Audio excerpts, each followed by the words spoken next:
అహర్నిశలు రాత్రి మొవళ్ళు కుర్చీ కష్టం చేసి ఈ కుర్చీలో కూర్చోబెట్టిన వేలాది మంది కుటుంబ సభ్యులందరూ కూడా మనస్ఫూర్తిగా ధన్యవాదాలు కృతజ్ఞతలు తెలియజేస్తున్న మిత్రులారా.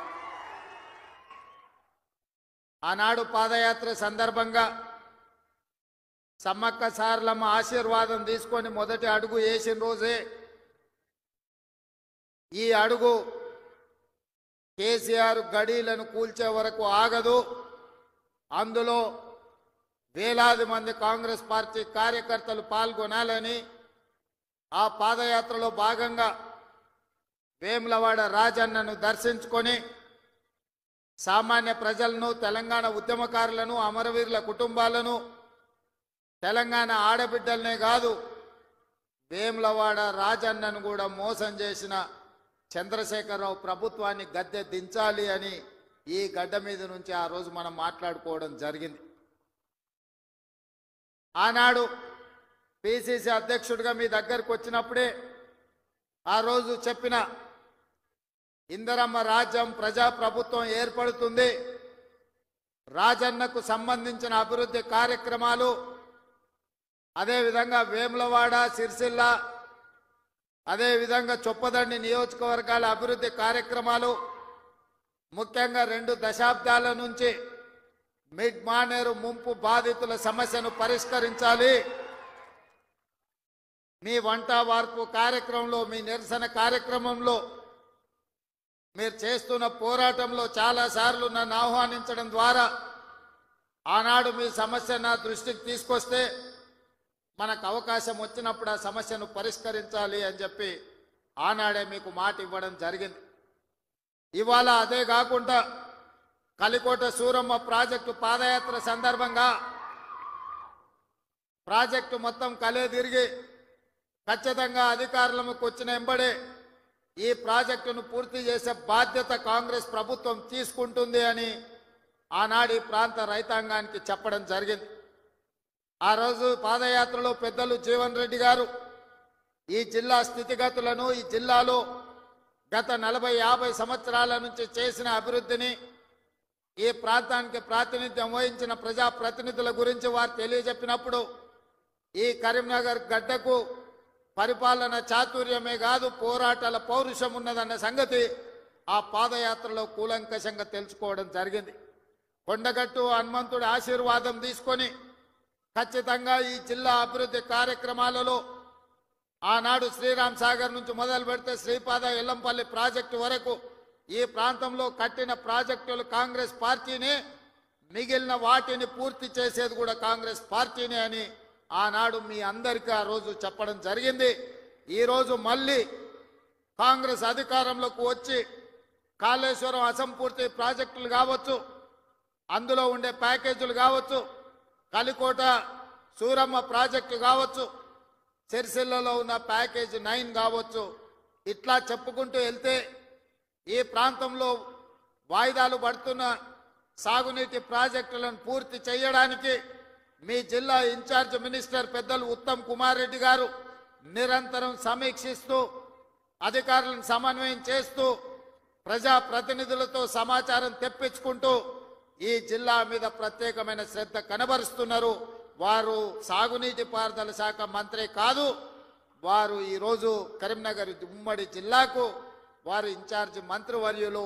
తప్పకుండా కరీంనగర్ జిల్లా ప్రజలకు నేను ఒక మాట ఇవ్వదలుచుకున్నా, 100% ఈ నవంబర్ 30 తారీఖు లోపల మళ్ళీ ఉత్తమ్ కుమార్ రెడ్డి గారు మీ జిల్లాకు వచ్చి ఈ జిల్లాలో ఉన్న సాగునీటి ప్రాజెక్టులు అసంపూర్తిగా ఉన్న వాటిని అన్నింటినీ సమీక్షించి ఎంత కాలంలో పూర్తయితాయి, ఎంత నిధులు కావాలి, మన ప్రభుత్వం ఆ ప్రాజెక్టులను ఎలా పూర్తి చేస్తుందో పెద్దలు ఉత్తమ్ కుమార్ రెడ్డి గారు మీ ఎమ్మెల్యేల సలహాలు సూచనలు తీసుకొని తప్పకుండా ప్రాజెక్టులను పూర్తి చేయడం జరుగుతుంది అని చెప్పి నేను ఈ వేదిక మీద నుంచి చెప్పదలుచుకున్నా.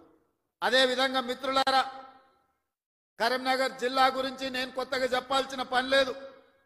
ఆనాడు ఈ దేశానికి దిశా నిర్దేశం సూచించిన పివి నరసింహారావు గారు మంతని శాసనసభ నియోజకవర్గం నుంచి గ్రామ స్థాయి నుంచి ఢిల్లీ వరకు నాయకత్వాన్ని అందించి పరిపాలన అంటే ఇట్లా ఉండాలి, తెలంగాణ బిడ్డ పరిపాలన చేస్తే ప్రపంచమే ఆశ్చర్యపోయే విధంగా అబ్బురపడే విధంగా దేశాన్ని అభివృద్ధి పదం వైపు నడిపిస్తాడని చెప్పిన పివి నరసింహారావు మీ బిడ్డ, కరీంనగర్ బిడ్డ అని చెప్పి ఈ సందర్భంగా మనం గుర్తు చేసుకోవాలి.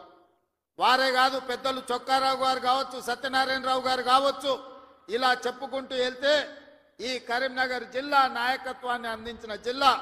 ఈ కరీంనగర్ జిల్లా రైతాంగానికి సమస్యలు వచ్చినా, నిరుద్యోగ యువతకు బాధ కలిగిన ఈ కరీంనగర్ జిల్లా నుంచే ఉద్యమాలు మొదలైనవి. ఈ కరీంనగర్ జిల్లా ఉద్యమాలకు ఎప్పుడు నాయకత్వం వహించింది.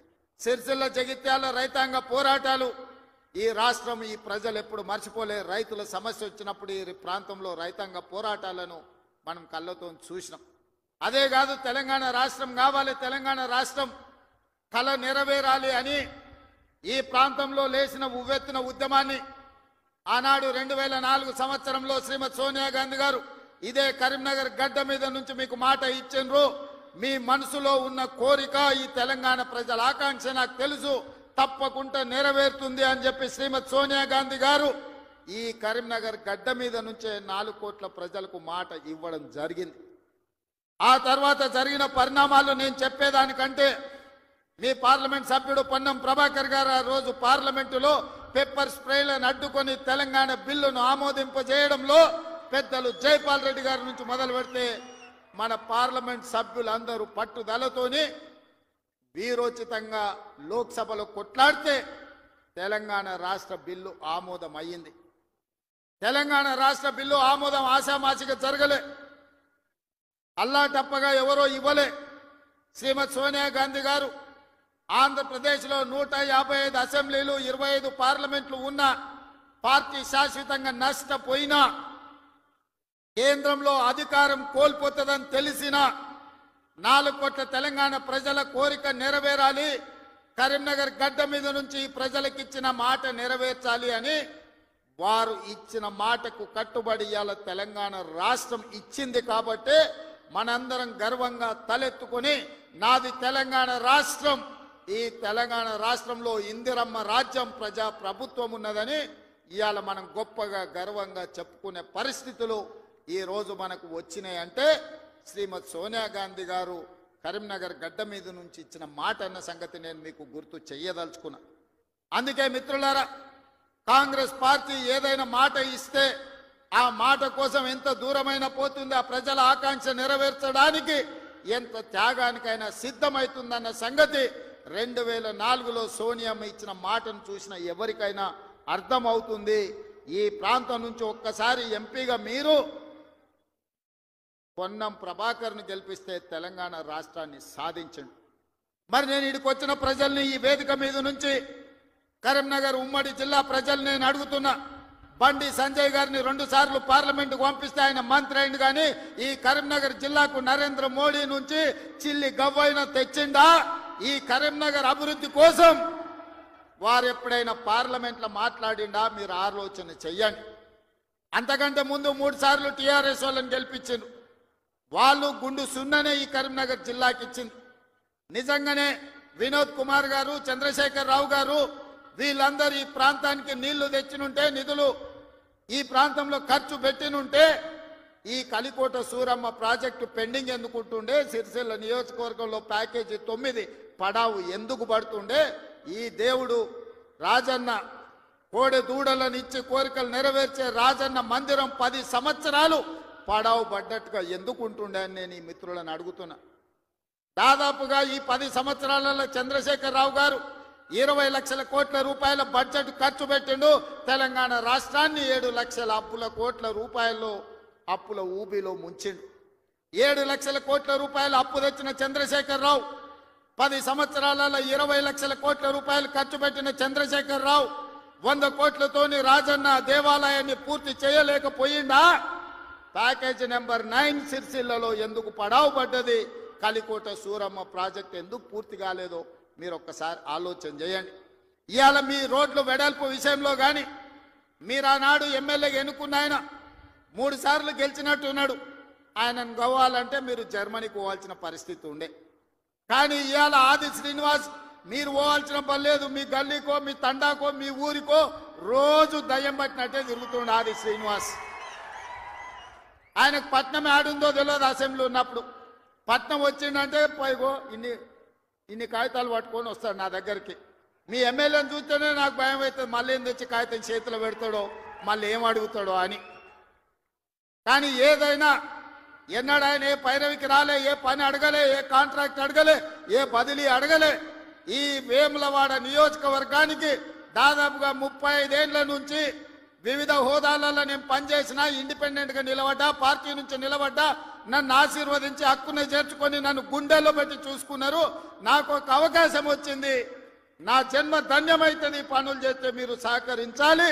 నాకు పదవి ఇవ్వకపోయినా పర్వాలేదు, కానీ నా ప్రాంతానికి ప్రాజెక్టులు ఇవ్వండి అని మీ ఆది శ్రీనివాస్ కాగితాలు తీసుకొచ్చి ఇచ్చి ప్రాజెక్టులు అన్ని కూడా తెచ్చుకున్నాడు.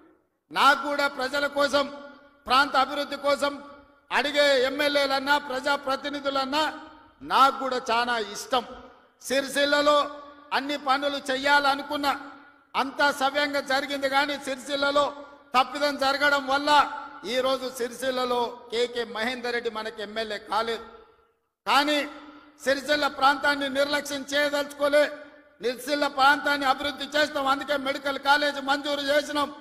అదేవిధంగా మా చేనేత కార్మికుల కోసం యాడ్ను డిపో రాజన్న సాక్షిగా వేములవాడలో ఈరోజు పెట్టినాం. ఈ ప్రాంతంలో ఉండే నేతన్నల్ని, గీతన్నల్ని, గల్ఫ్ కార్మికులను ఆదుకోవాలనేది మా విధానం. గల్ఫ్ కార్మికుల విషయంలో మా మేడిపల్లి సత్యం కావచ్చు, మా డాక్టర్ కవంపల్లి సత్యనారాయణ గారు కావచ్చు, పెద్దలు జీవన్ రెడ్డి గారు, ఆది శ్రీనివాస్, ఈ ప్రాంత జగిత్యాల కోరుట్ల ప్రాంతం నుంచి ఇక్కడ నుంచి వలసలు పోయే గల్ఫ్ కార్మికుల గురించి గల్ఫ్ బోర్డు పెట్టాలి. గల్ఫ్ కార్మికులు అక్కడికి పోతే ఏదైనా ప్రమాదం జరిగి గల్ఫ్ దేశాలలో, మిడిల్ ఈస్ట్ కంట్రీలో చచ్చిపోతే కనీసం ఆ కుటుంబాలు శవాన్ని కూడా చూసే పరిస్థితి లేదు. ఆ కుటుంబాలను ఆదుకునే పరిస్థితి అంతకంటే లేదు. వాళ్ళ పిల్లలు అనాథలైపోతున్నారు. ఆ కుటుంబాలను ఆదుకోవాలని పాదయాత్ర సందర్భంగా చెప్తే మన ప్రభుత్వం, ప్రజా ప్రభుత్వం గల్ఫ్ కార్మికులను ఆదుకోవడానికి బోర్డుతో పాటు అక్కడ ఎవరైనా ప్రమాదవశాత్తు చనిపోతే 5 లక్షల రూపాయల నష్ట పరిహారం ఇవ్వాలని ఇవాళ గల్ఫ్లో చనిపోతున్న వాళ్ళ కుటుంబాలకు నిన్ననే చనిపోయిన వాళ్ళందరూ కూడా ఖాతాలో 5 లక్షలు పడ్డాయని నేను భావిస్తున్నా. ఎందుకంటే నేను బయలుదేరే ముందు నిన్న వరంగల్లో మా అధికారులకు ఆదేశాలు ఇచ్చిన. గతంలోనే నేను కొంతమంది బాధితులు ఉంటే సెక్రటేరియట్కి పిలిచి వాళ్ళకి చెక్కులు ఇవ్వడం జరిగింది. నేను ఎందుకు ఈ మాట చెప్తున్నంటే, ఈ ప్రాంతంలో ఉన్న చేనేత కార్మికులు, బీడీ కార్మికులు, ఈ ప్రాంతంలో వలసలు ఎక్కువ. పాలమూరు నుంచి తట్ట పనో, పార పనో, మట్టు పనో, లేకపోతే బొంబాయో, దుబాయో పోయే పరిస్థితులు ఉంటే ఇక్కడ పూర్తిగా గల్ఫ్, మిడిల్ ఈస్ట్ కంట్రీలకే వెళ్తున్నారు. వీళ్ళ కోసం ప్రత్యేకమైన బోర్డు తేవాలి, వీళ్ళని ప్రత్యేకంగా ఆదుకోవాలి, వీళ్ళ పిల్లలకు ఒక మంచి చదువులు ఇవ్వాలి, వాళ్లకు మంచి భవిష్యత్తు ఉండాలి అని ఇవాళ గల్ఫ్ కార్మికుల గురించి మన ప్రభుత్వం ఆలోచన చేస్తున్నది.